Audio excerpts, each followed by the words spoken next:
With Blue Link Plus, you can access your Hyundai Tucson Limited remotely. Doors unlocked, temperature set, lost car found. There it is. Get complimentary class-leading Blue Link Plus. Call 562-314-4603 for complete details. I'm Tim Fitzgerald at GoPowerCat.com. And I'm Scott Chasen with Fog.net. This is a replay of WIBW's TV show, The Drive. Here's this week's episode on the 24/7 Sports Podcast Network.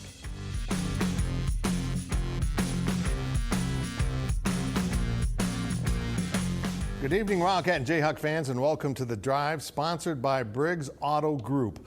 I am Tim Fitzgerald at GoPowerCat.com, and the man to my whatever side he's on is Scott Chasen of Fog.net. I put him in a box this season. I'm not letting him out. Well, we're practicing social distancing, not so much anyone who was at the Baylor-Kansas game in Waco. Let me reenact the Baylor student section. Me and the person next to me, no mask to be found. It's okay. That's perfect. Everything's fine in Waco. You can interact with us on social media at facebook.com/The Drive Show, on Twitter at The Drive 13, and of course answer our weekly poll question and make your game predictions on our Twitter page this year. And remember, if you ever miss an episode of The Drive, you can listen to an audio-only version that will appear each Monday morning in the form of a podcast at both GoPowerCat and Fog.net. And we start things off with our 2-minute drill. The 2-minute drill is sponsored by Vanderbilt's Your Work Boot Center. Well, Fitz, K-State was down 3 touchdowns late in the third quarter at Oklahoma. So how did they rally to beat the third-ranked Sooners 38-35? I have no idea. Back to you. Look, I really can't explain it. What was the stat that teams were 101 and 545 when down 3 touchdowns to a top 5 program? And now this was the second win since like 2008. K-State was not very good for the first half, but they stayed in the game with Oklahoma. And then they came out in the second half with kind of a reinvented game plan. It looked like to me they started to stretch the boundaries with the running game. They started to sneak running backs up the seams, as you saw Deuce Vaughn there. It's a much different attack in the second half. And all of a sudden the defense started playing much more inspired too. This was just a really fun game to watch for Kansas State as they came back, leaning on the backs of 2 true freshman running backs. Of course, Deuce Vaughn is going to be a headline grabber for many years, and Keon Mosey out of the Kansas City area also caught a long pass and is another really fun player coming up for Kansas State. But really, this game was about defense, forcing turnovers against Oklahoma. 3 interceptions for Spencer Rattler, the highly touted quarterback, and then another fumble, and then Deuce Vaughn going to work with Skylar Thompson, really hitting all the right buttons for the last, it was really the last 18 minutes of a 60-minute game. Thompson ran for 3 touchdowns, scored another touchdown as the special teams even came through with a block punt. It was absolutely incredible to watch everything fall in place for Kansas State after seeing how poorly they played against Arkansas State, and really how uninspired they looked in the first half of this game, although they were able to keep it within striking distance, which is the greatest lesson of all. If you're the better team like Oklahoma was apparently, maybe, you better put the team away that you're playing, because they didn't. K-State came back, and now they have beaten Lincoln Riley's Oklahoma Sooners 2 years in a row. Scott, Chris Kleiman's unbeaten against Lincoln Riley. Well, look, Lincoln Riley is a very good coach. I think anyone who watched this game saw Chris Kleiman outcoach him, especially down the stretch. You mentioned the defense. That defensive line was so disruptive, causing all sorts of problems late in the game. Then I thought Lincoln Riley coached a little bit scared, too, especially in that fourth quarter. All credit to K-State. I actually think, based off how they played in the second half, they deserved to win that game. And you know what? They did. The entire secondary for Kansas State was either new or playing a different position. A.J. Parker played nickelback for the first time in his career. It was amazing to watch everything fall in place. And a shout out to Jerron McPherson, who was a National Defensive Player of the Week this week with just a phenomenal performance against the Sooners. Well, Scott, the Jayhawks started true freshman quarterback Jalen Daniels against the Baylor Bears in a 47-14 loss down in Waco. What did you see from the young QB, and did he ever go into the student section and get exposed to the coronavirus? Well, that was probably the one thing he managed to avoid because, look, he's a true freshman. You're going to see some good moments. You're going to see a lot of learning moments. You can call them bad moments. That might be a better way of putting it because, quite frankly, Jalen Daniels took more hits in this game than anyone should ever take playing quarterback, but he's a true freshman. He's trying to figure it out. So early on, he leads a touchdown drive. It was aided by a roughing the passer penalty. Otherwise, they don't get it. But, you saw some really brilliant moments. You saw him escape a sack there, throw a ball that would have been a touchdown, but it's dropped by Belton Gardner. You saw him unleash a 55 or 60-yard throw downfield that was, just overthrown for Andrew Parchment. But, that's kind of the sliding scale. If a freshman's highlight is he unleashes a 60-yard throw that's overthrown, that's fine. If it's a senior, you obviously wouldn't be happy. You'd say, hey, hit the guy. He's wide open. You need to make that throw downfield. So there were some good, there was some bad, but I thought the thing he really needs to learn, in addition to just reading the defense, knowing where to place the ball, there were a lot of things to clean up, is not taking hits. He took 4 sacks. One of those was the safety that you saw. Now, the interior of Kansas's defensive line, particularly the left guard spot, completely blew kind of the read on that, and then the running back, Belton Gardner, didn't do a good job of picking up the extra blitzer. So that's not all on him, especially because that play was designed to take a deep shot to max protect him and give things time to develop downfield, but again, he just got hit over and over and over. He's not going to stay healthy for long if you're taking that many hits. So he'll learn a lot from the performance. If you're grading it on a curve, you saw some flashes. If you're not grading it on a curve, it was a very ugly performance. He had 2 fumbles that were unforced, 2 balls that could have been picked on the same drive, and another pass later in the game that could have been picked. So some good, a little good, I'd say, mostly bad, but he's a true freshman playing on the road in his first Big 12 game. Fitz, I think that's what you'd expect. Yeah. How surprised were you that he started? A little bit surprised, but I'll tell you this. If Thomas McVitie wasn't injured and we found out after the game he was unavailable, I think the quarterback plan may have been different. And Les Miles even said they may mix it up next week. They're gonna look at all their options. So Oklahoma and Iowa State have already lost this season. Texas survived a scare, and Oklahoma State is dealing with a quarterback injury. Fitz says the Big 12 already knocked itself out of the college football playoff conversation. Probably. It's going to be interesting to see how this conference develops over the course of the season because, I don't think what's going to happen in the Big 12 is any different than what's going to happen in every conference. There's just going to be chaos at times. But Oklahoma losing its Big 12 opener certainly sets the conference back on its heels because nationally it is the standard bearer. It is in the conference too. So if Oklahoma takes a step back and isn't as good as what they have been in the past, then that's going to hurt the perception of the conference. Texas looks pretty shoddy against what I think is a pretty mediocre Texas Tech team that comes to Manhattan this weekend. And they had to be gifted a comeback by Texas Tech basically to win that game. Oklahoma State got the win over West Virginia, but we don't really know what West Virginia's about either. Iowa State somehow won at TCU, and Iowa State isn't impressive. I don't think the conference is very good, Scott, but I don't know that we're going to be able to say that about any other conference. The advantage the SEC will have is they don't play out of conference, so they only get compared to each other, and the Big 12 will have that lingering bad luck of losing 3 games to Sun Belt teams.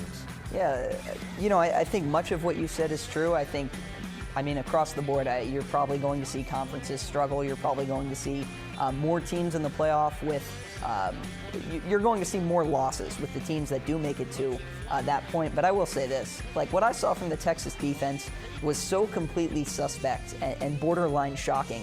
What I saw from Texas Tech's defense, Fitz, I'm confident you and I could line up there at a couple of positions against Texas Tech. And you know what? We may not put up big totals, but we're going to find the end zone once or twice. You can shake your head all you want. I'm telling you, when they went up 2 scores, right at the end of the game, I know end of the game situations are different. They gave up 63 points, by the way, so it was the whole game, not just the end. There was no doubt, just looking how Sam Ehlinger threw the ball, there was no doubt Texas, every time they got the ball back, was just going to march straight down the field and score. And that's exactly what they did 3 times in the last 2 minutes plus overtime. Man. Now a quick look at your poll question results. The poll questions are brought to you by Midland Exteriors. Love the home you live in. Call today for a free estimate. Well, last week's question was, do you expect every Big 12 football program to have at least one game postponed this season? And you see the results, 75% of people who responded said yes. Man, pandemic go. This week's question is this. After 1 week of conference play, who is the best team in the Big 12? And we stuck with the top 3 teams for now: Oklahoma, Oklahoma State, Texas, or the dreaded other. Vote on our Twitter page at The Drive 13. Well, that will do it for this half of the 2-minute drill, but we will be right back with more on KU and K-State on The Drive.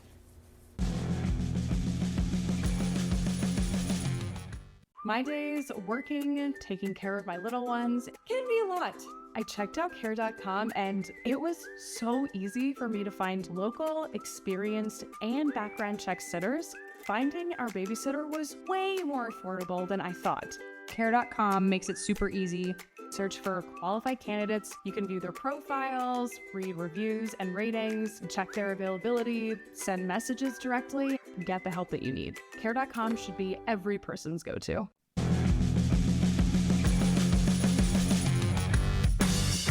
Welcome back to The Drive as we continue our weekly 2-minute drill. The 2-minute drill is sponsored by Vanderbilt's Your Work Boot Center. We'll lose at home to Arkansas State, win at Oklahoma. Does the first 2 games of Kansas State's season sum up this football season? And what can we expect from K-State going forward, Fitz? You know what, Scott? It does for me because it's really about disruption. This season, all season long for programs, is going to be about players missing because of COVID, because of quarantine rules with possible exposure, and just regular injuries. Players will be coming and going. You're going to have guys thrown into situations that they never expected. They didn't expect as a third stringer or something to end up as starting in a Big 12 football game. This will happen over and over. I think the final number was K-State was without 7 starters, mostly on the defensive side of the ball. So go figure this out. Justin Gardner with an incredible interception. He hardly even played against Arkansas State. In fact, like I said earlier in the show, the entire secondary was different in terms of players in what positions, with A.J. Parker playing the nickel back and Jerron McPherson coming back and Wayne Jones missing most of the game after being injured against Arkansas State, and Ross Elder, a walk-on, playing that safety position and doing an outstanding job. He wasn't available in the opener. And then 2 corners start for the first time in their careers. It was absolutely incredible. But this is what this season's going to be about. You have to be resilient, you have to bounce back, and you have to find things that work for you.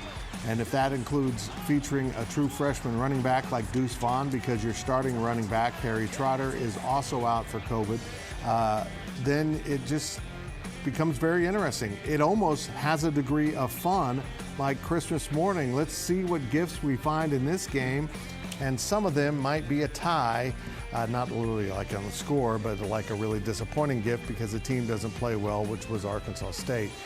Every team in the country is going to have a COVID outbreak now and then. They're just going to do it. It's just the way this works.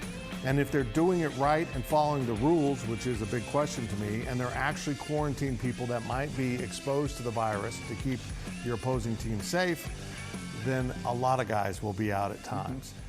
I question now in hindsight if Arkansas State was as good with the quarantines as they should have been, because K-State had a lot of cases afterwards, and they had cases on Sunday, which probably meant they were positive on Saturday.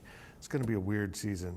It's just going to be, Scott, it's going to be one of those years where guys will come and go, reappear, and the fans better get used to it because it's going to be a weird ride. Absolutely. Well, Scott, you touched on it in the last segment. Is it time for the Jayhawks to fully embrace the youth movement? Is this season just simply about the future at this point? Well, that's a question I asked Les Miles. It's a question I asked 2 players yesterday. Not is it solely about the future, but what are you prioritizing more? And the answer I expected from Les Miles was the one I got. Hey, it's about both. You want to win games, but you also want to develop the youth. You want to develop the team. The answer I got from Kenny Logan, a sophomore defensive back, he said the exact same thing. But then I asked that question to Puka Williams, and what he said actually surprised me. Think about who Puka Williams is. He's a junior. He's going to be off to the NFL most likely after this year. Some draft analysts have him as high as a day 2 projection, a 2nd or 3rd round running back, despite his smaller size, just because he is so strong for, I guess, his build. He is so shifty, agile. It seems like he never gets tackled by the first guy. I presented in theory, the guy who should be the most, win now player on the team, that question. And he said, quite frankly, after thinking about it, that it is about the young guys, that it is about growing, that it is about developing. And, Pooka Williams is extremely competitive. He's the type of guy who won't tell you he feels like he played well if the team didn't play well. He didn't get a lot of touches this last game. He didn't get a ton of touches in the first game. Now, some of that may be due to injury. I asked him about that too. He said, I don't really care. Everyone on this team should be getting touches. He's definitely a guy who wants to win games, but I think he also sees the bigger picture. And I think if everyone were as candid as he were, they would probably admit the same thing. This is a KU team that has so much youth. We talked about this last week. They took 25 freshmen. I think they had something in the range of 15 to 20 freshmen and sophomores play on the road at Baylor. That's going to be a tough situation for anyone. What we're really learning is the teams that are better equipped to handle things right now are mostly veteran teams, or mostly teams with veteran and returning quarterbacks. But if you are going to play the young guys, you kind of have to live with not having that same experience in there. You have to live with the bumps and bruises. Kansas is doing that right now. I think the purpose is to develop the program. In 1981, Kansas State redshirted all of its seniors. They were true seniors to be, and they redshirted, and they took their lumps in 81, and in 1982, the program went to its first ever bowl game. This is different. This is the young guys that get to play, but they get to come back next year in their same grade. So the freshmen playing now will be freshmen next year. Go 0-10.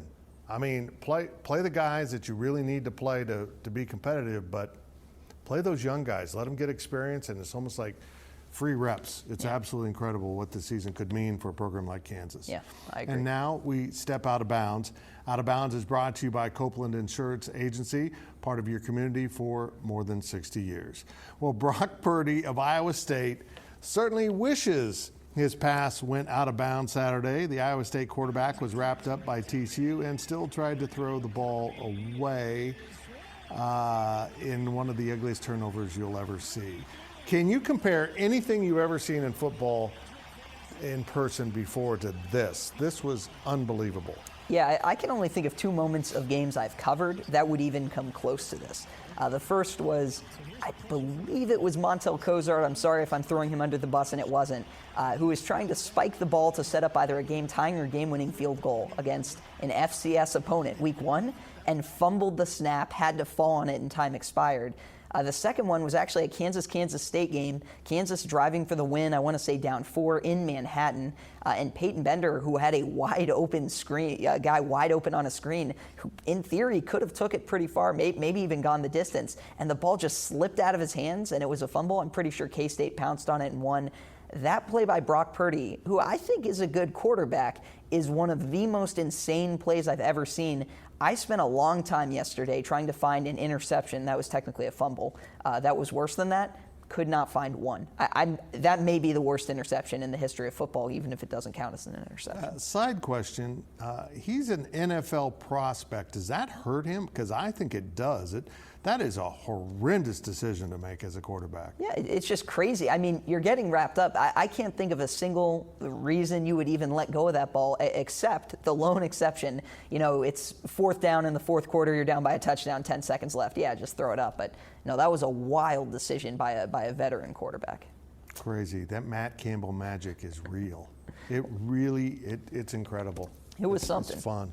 Well, that guy appeared out of nowhere like it was magic to pick the pass off of me. So now let's hear from the fans. Our fan question this week is, does the win over Oklahoma cement Skylar Thompson's legacy as a big game winner? That's from Ned in Manhattan. Fitz? How about this stat? Skylar Thompson is the first quarterback in Kansas State history, been some pretty good ones, to have 3 wins over top 10 programs.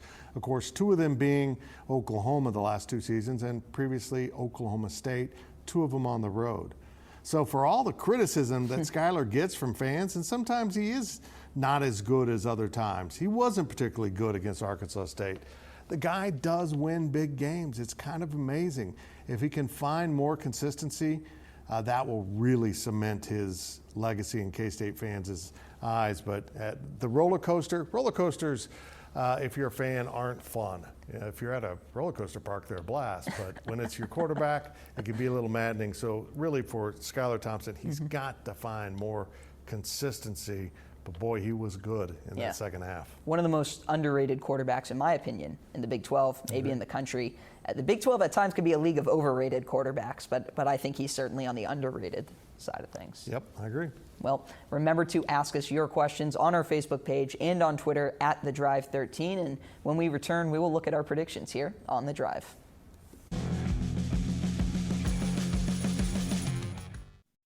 Getting the crew together isn't as easy as it used to be. We get it. Life comes at you fast. But trust us, your pals are desperate for a good hang. And when they hear you stock the party with drinks from Drizzly, they'll be banging down your door. Let Drizzly, the go-to app for drink delivery, take care of the supplies. All you need is an excuse. It doesn't even have to be a good one. It's your dog's birthday. The loquats are finally ripe. Whatever. With Drizzly, you can compare prices on a massive selection of beer, wine, and spirits and get them delivered straight to your door. Which means you can entice the crew to leave their houses without ever leaving yours. Whatever the occasion, download the Drizzly app or go to drizzly.com. That's DRIZLY.com today. Must be 21 plus, not available in all locations.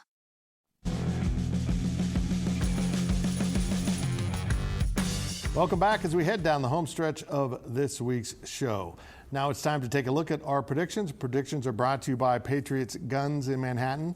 We are worth the trip guaranteed. And remember to make your weekly predictions on our Twitter page at The Drive 13. Here are last week's results. The viewers went 1-2. I went 1-2. And Scott, obviously taking hormones or something to up his ability to predict games, went 2-1. And he takes the early lead as everyone stinks. Insurmountable lead, I would say. It probably is. This week's picks start with Oklahoma minus 8.5 at Iowa State. Scott, will Oklahoma win in Ames by 9 or more? It's a lot of points. I will go with the Cyclones. I'm going to go with the officials. I'm cheering for the officials in this game. I'll take Oklahoma. Next is Oklahoma State minus 19.5 at Kansas. Will the Cowboys win by 20 or more? I don't think the Cowboys are very good right now, especially with the quarterback situation, but I'm going to go with Oklahoma State. I'll give Kansas one more shot here. We'll see if they can cover. And the final game of the week is Texas Tech plus 3.5 at K-State. Will the Wildcats win by 4 or more in Manhattan next Saturday? I say yes. I would take Kansas State minus 9.5. So Yeah. I'm all in on Kansas State in this matchup. Texas Tech cannot stop anyone. 63-56 is a basketball score. It is not a football score. I guess good for Texas Tech for giving up a whole lot of points. Yeah, Deuce Vaughn is going to have fun. Again, make your picks on our Twitter page at The Drive 13. And now it's time for our On the Clock segment. On the Clock is sponsored by Carpet One, by Local for a strong local community. And let's start with Mr. Scott Chasen of Fog.net. Well, I was watching the Chicago Bears game earlier today. They switched quarterbacks. Nick Foles, I believe, led a comeback. And you know, it's so interesting because the quarterback position is really unlike anything else in sports. It is completely paramount. You have to have one. You typically like to have a good veteran one. And teams hold on to them even when they're perfectly mediocre because they know what the fear of not having a quarterback is. Obviously, the Chiefs will keep Patrick Mahomes forever, and they will enjoy having him forever, even if he regresses. You've seen the opposite for a long time at Kansas. Kansas went with a true freshman over the last decade plus. Carter Stanley, who was fine last year, was undoubtedly the most productive quarterback they've had. That's in a decade plus. Right now, there's a quest for Kansas to identify a quarterback. I don't know if it's Jalen Daniels. I don't know if it isn't. But certainly you see why they played him early. They want to give him the chance to grow into maybe that quarterback. Mike Leach is like that guy in high school who shows up to the party, makes everyone laugh, tells stories, and he's obviously intelligent. Heck, he might sit down and play the piano. And it's all fun and games until he starts scoring all over the place. And that's what he did to LSU. His new Mississippi State program went into LSU and just wreaked havoc, and it was fun to watch. That's it for this week's edition. We'll see you next week right here and all week on social media. On Paramount Plus. The choice is lightning in a bottle. When you are associated with something legendary, you're like, what am I supposed to do now? Witness the story of Black Sheep's Drez and his new chance of a lifetime. Catch The Choice is Yours, now streaming exclusively on Paramount Plus.